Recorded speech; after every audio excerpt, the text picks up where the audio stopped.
대한민국 5060 세대의 자산을 지키는 전략가 부의 데이터입니다. 새해 벽두부터 정부가 우리 5060 여러분의 노후를 결정짓는, 어쩌면 우리의 인생에서 가장 중요할 수도 있는 숫자를 공식 발표했습니다. 작년에 기초연금 신청했다가 탈락하신 분들 정말 많으시죠? 나는 재산이 조금 더 있다는 이유로, 혹은 연금을 조금 더 받는다는 이유로 탈락해서 속상하셨던 적 없으십니까? 한 60대 남자분은 소득 인정액이 기준보다 딱 3만원, 단돈 3만원이 넘어서 기초연금 수급자에서 탈락하셨습니다. 그 3만원 때문에 매달 받을 수 있는 30만원 넘는 돈이 날아간 겁니다. 1년이면 400만원 가까운 돈입니다. 이게 얼마나 억울하고 잠 안 오는 일입니까? 내가 평생 국가에 세금 낸 게 얼만데 정작 나이 들어서 내가 필요할 때는 국가가 나를 외면하는 것 같은 그 기분. 하지만 이제는 속상해 하실 필요 없습니다. 2026년 선정기준액 데이터를 분석해 본 결과 올해는 작년에 안 됐던 분들도 대거 수급권 안으로 들어올 수밖에 없는 구조가 되었습니다. 문이 훨씬 넓어졌다는 뜻입니다. 하지만 반대로 이 조건에 해당하면 아무리 가난하고 힘들어도 단돈 1원도 받을 수 없는 냉정한 현실 또한 여전히 존재합니다. 오늘 부의 데이터는 단순히 얼마 올랐다는 뉴스 전달에 그치지 않습니다. 2026년 확 달라진 기초연금의 기준을 낱낱이 파헤치고 만약 내가 못 받을 위기에 처했을 때 어떻게 빠져나갈 수 있는지 그 구체적인 플랜 B까지 확실하게 짚어드립니다. 대비하지 않으면 매달 국가가 주는 34만원, 부부라면 54만원이라는 현금을 그냥 길바닥에 버리는 꼴이 됩니다. 먼저 팩트체크부터 들어갑니다. 2026년 기초연금을 받을 수 있는 소득 인정액 기준이 단독가구 기준 월 247만원으로 대폭 올라갔습니다. 작년 2025년 기준이 228만원이었으니 1년 만에 무려 19만원이나 상향된 수치입니다. 부부 가구라면 더 놀랍습니다. 월 395만 2천원까지입니다. 작년보다 30만원 넘게 기준이 완화된 겁니다. 여기서 잠깐 소득 인정액이라는 단어가 나올 때마다 머리가 아프신 여러분을 위해 구체적인 예시를 들어 설명해 드리겠습니다. 소득 인정액이라는 건 여러분이 한 달에 직장 다니면서 실제로 버는 월급만을 말하는 게 아닙니다.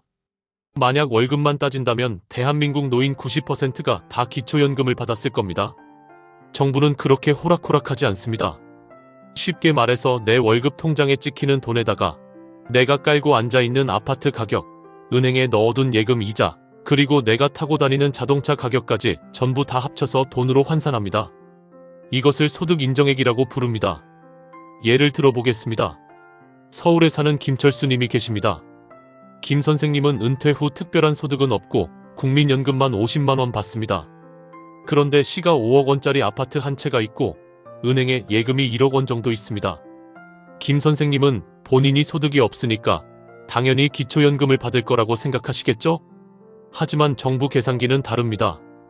5억원짜리 집과 1억원의 예금을 계산해보니 김 선생님의 소득 인정액은 월 200만원 정도로 산출되었습니다. 작년 기준인 228만원보다는 낮으니 다행히 받으실 수 있겠네요. 하지만 만약 김 선생님이 여기서 아르바이트를 해서 월 100만원을 더 번다면 어떻게 될까요? 바로 기준 초과로 탈락입니다. 정부가 보기에 김 선생님은 집도 있고 예금도 있고 이래서 돈도 버니까 충분히 잘 사는 사람이라고 판정해버리는 겁니다. 그런데 그 점수 커트라인이 올해 247만원으로 아주 넉넉해졌다는 뜻입니다. 이게 무엇을 의미할까요? 이제 기초연금은 단순히 소득이 낮은 빈곤층만 받는 연금이 아닙니다. 서울이나 수도권에 집 한 채 있고 적당한 생활비를 쓰는 중산층 여러분도 이제는 정부 예산 1조 3천억 증액의 주인공이 될 수 있다는 뜻입니다. 게다가 물가 상승률 2.1%가 반영되어 실제 통장에 찍히는 돈도 늘어났습니다. 하지만 여러분, 여기서 반드시 짚고 넘어가야 할 냉정한 팩트가 하나 더 있습니다. 빛이 있으면 그림자가 있는 법입니다. 내가 아무리 현재 소득이 적고 가진 재산이 없어도 이 연금을 받고 계신다면 기초연금은 깨끗하게 포기하셔야 합니다.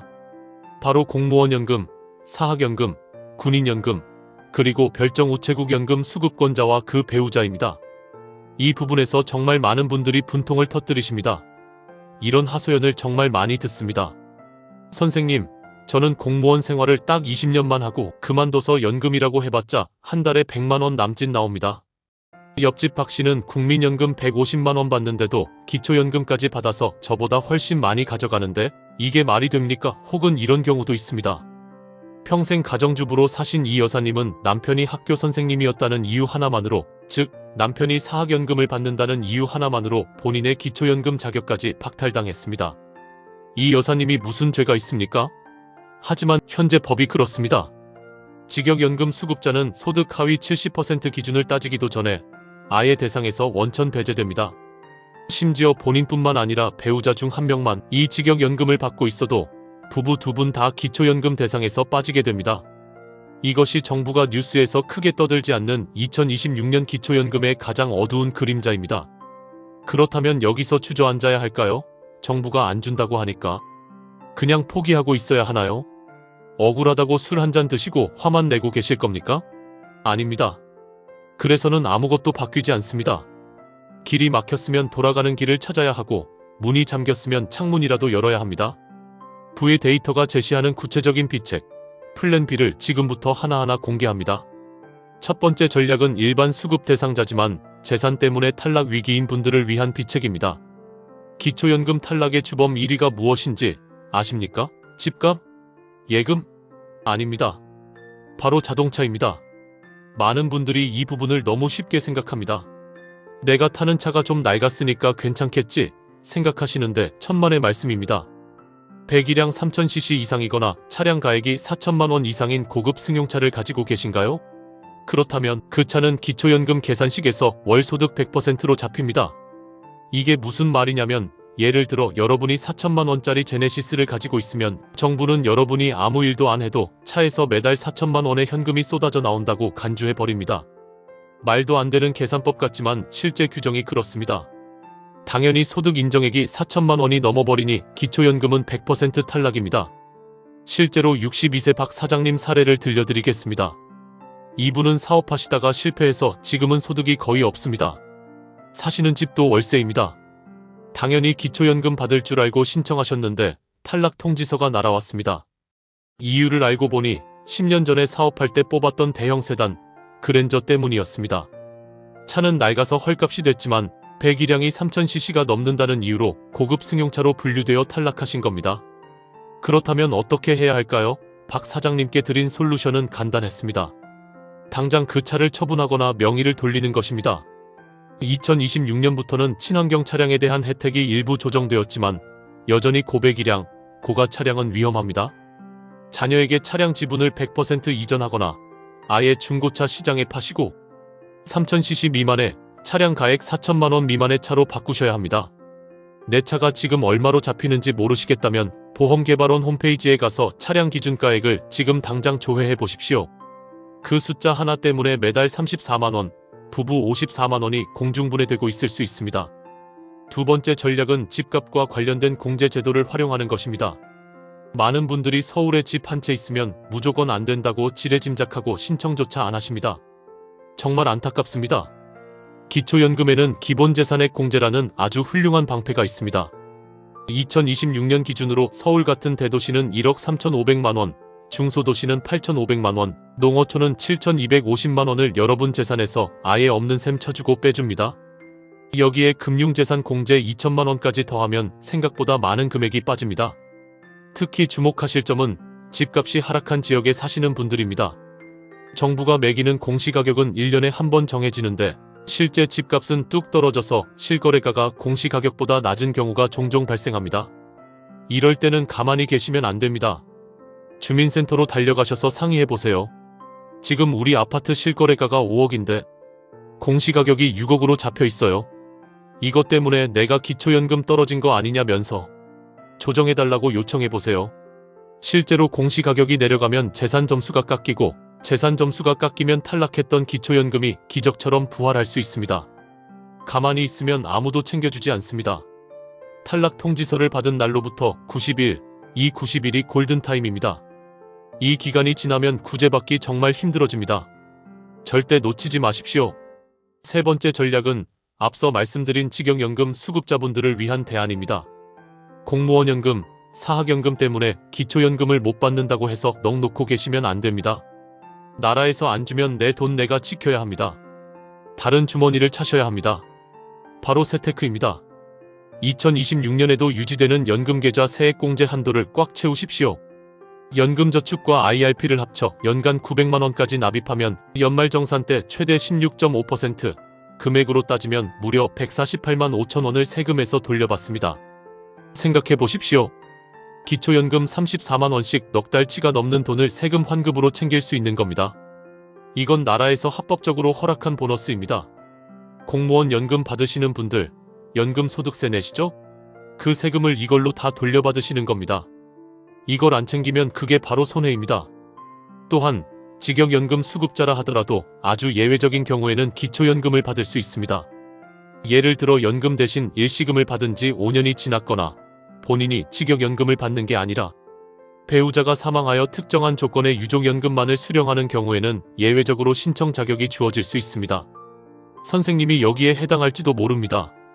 동네 주민센터나 국민연금공단 지사에 가셔서 직원에게 이렇게 물어보십시오. 혹시 내가 직역연금 관련 예외 대상에 해당하는지 전산으로 한 번만 조회해주세요. 두드리는 자에게만 문이 열립니다. 네 번째 전략은 여러분이 가장 많이 헷갈려 하시는 예금과 빚의 관계를 명확히 이해하는 것입니다. 많은 분들이 이렇게 물어보십니다. 내가 은행에 1억 원이 있는데 이것 때문에 기초연금 떨어지는 거 아니야? 혹은 내가 빚이 5천만 원 있는데 이건 좀 빼주나? 결론부터 말씀드리면 금융재산은 공제가 적고 빚은 생각보다 많이 빼줍니다. 이 계산법을 모르면 앉아서 당합니다. 먼저 금융재산입니다. 은행 예금, 적금, 주식, 보험, 해약환급금이 다 포함됩니다. 여기서 딱 2천만 원만 기본 공제를 해줍니다. 즉, 선생님이 예금 1억 원이 있다면 2천만 원을 뺀 8천만 원이 그대로 재산으로 잡힙니다. 문제는 이 8천만 원을 월 소득으로 환산할 때 적용되는 이율이 연 4%라는 점입니다. 요즘 은행 이자가 3%대인데 정부는 4% 이익이 난다고 가정하고 계산합니다. 억울하지만 규칙이 그렇습니다. 따라서 만약 커트라인에 간당간당하신 분이라면 예금을 조금 줄이는 전략이 필요합니다. 예를 들어 이 돈으로 오래된 가전제품을 바꾸거나 집 수리를 하거나 혹은 자녀 결혼 자금으로 미리 증여하는 방법 등을 고려해 볼 수 있습니다. 단, 증여는 너무 임박해서 하면 페널티가 있으니 전문가와 상의가 필요합니다. 다음은 부채, 즉 빚입니다. 이게 아주 중요합니다. 기초연금 계산할 때 여러분이 가진 대출금은 재산에서 100% 빼줍니다. 주택담보대출, 신용대출 다 포함됩니다. 심지어 전세를 준 경우 세입자에게 받은 임대보증금도 부채로 잡혀서 재산에서 빠집니다. 예를 들어 5억짜리 집에 사는데 대출이 2억 있다? 그럼 정부는 여러분의 집을 3억짜리로 봅니다. 이 차이가 엄청납니다. 하지만 주의하실 점이 딱 하나 있습니다. 바로 마이너스 통장입니다. 여기서 은행 대출 받을 때랑 헷갈리시면 안 됩니다. 은행에서 돈 빌릴 때는 마이너스 통장 한도를 꽉 채워서 빚으로 잡지만 기초연금은 다릅니다. 기초연금 수급 자격 심사에서는 마이너스 통장의 한도가 아니라 실제 사용한 금액, 즉 잔액만 부채로 인정해줍니다. 예를 들어 한도가 5천만 원이라도 통장에서 10원도 안 꺼냈었다면 부채는 0원입니다. 5천만 원을 다 꺼냈어야만 5천만 원이 빚으로 잡혀서 재산을 깎아주는 겁니다. 이 차이를 모르고 한도 뚫어놨으니 빚으로 잡히겠지 하고 방심하다가는 큰 코 다칩니다. 또 하나, 개인 간의 빚, 사채나 계모임, 갯돈 같은 건 공증을 받지 않는 이상 정부가 빚으로 인정해주지 않습니다. 반드시 금융권 대출이나 법적 효력이 있는 부채여야만 재산을 깎아준다는 점 명심하셔야 합니다. 마지막으로 자녀분들이 드리는 용돈에 대한 오해를 풀어드리겠습니다. 자녀가 매달 생활비로 50만원, 100만원씩 보내주는데 이게 소득으로 잡혀서 기초연금 떨어지는 거 아니냐? 이렇게 걱정하시는 선생님들이 정말 많습니다. 어떤 분들은 자녀에게 현금으로 뽑아오라고 시키기도 합니다. 결론부터 말씀드리면 자녀가 주는 용돈은 소득으로 잡히지 않습니다. 걱정하지 마십시오. 기초연금에서 말하는 소득은 근로소득, 사업소득, 재산소득, 그리고 공적이전 소득을 말합니다. 가족끼리 사적으로 주고받는 무료 이전 소득인 용돈은 정부 전산망의 소득으로 잡히지 않습니다. 그러니 자녀분들에게 당당하게 용돈 받으십시오. 계좌이체로 받으셔도 됩니다. 다만 주의하실 점이 하나 있습니다. 그 용돈이 통장에 차곡차곡 쌓여서 큰 목돈이 되면 그때는 예금이라는 재산으로 잡혀서 불리해질 수 있습니다. 즉, 용돈을 받아서 저축하지 마시고 생활비로 맛있는 거 사드시고 여행 다니시고 기분 좋게 다 쓰시는 것이 기초연금 수급 전략상 훨씬 유리합니다. 돈을 쓰는 게 돈을 버는 길이라는 점 꼭 기억하시기 바랍니다. 2026년 기초연금, 복잡해 보이지만 간단합니다. 오늘의 핵심, 5060 여러분의 머릿속에 딱 3가지만 심어드리겠습니다. 첫째, 2026년 기초연금 선정 기준액은 단독 247만원, 부부 395만원으로 대폭 올랐습니다. 작년에 떨어졌어도 올해는 무조건 다시 신청하십시오. 신청 안 하면 0원입니다. 둘째, 공무원 연금이나 사학연금 수급자와 그 배우자는 원칙적으로 제외되니 헛걸음하지 마시고 연금저축 같은 다른 절세 전략을 찾으십시오. 셋째, 탈락하거나 제외되더라도 차량명의 이전, 공시가격 이의 신청, 세액공제, 그리고 부채 활용 같은 플랜 B를 실행해서 내 몫을 내가 챙겨야 합니다. 국가 예산은 먼저 아는 사람이 챙겨가는 겁니다. 가만히 있으면 아무도 내 입에 밥을 떠넣어 주지 않습니다. 여러분이 평생 피땀 흘려낸 세금으로 운영되는 제도입니다. 몰라서 못 받는 일은 절대 없어야 합니다. 부의 데이터는 앞으로도 5060 세대의 소중한 자산을 끝까지 지켜드리는 가장 든든한 전략가가 되겠습니다. 오늘 이 분석이 여러분의 지갑을 두둑하게 만드는 확신이 되시길 바라겠습니다. 지금까지 대한민국 5060 세대의 자산을 지키는 전략가, 부의 데이터였습니다. 감사합니다.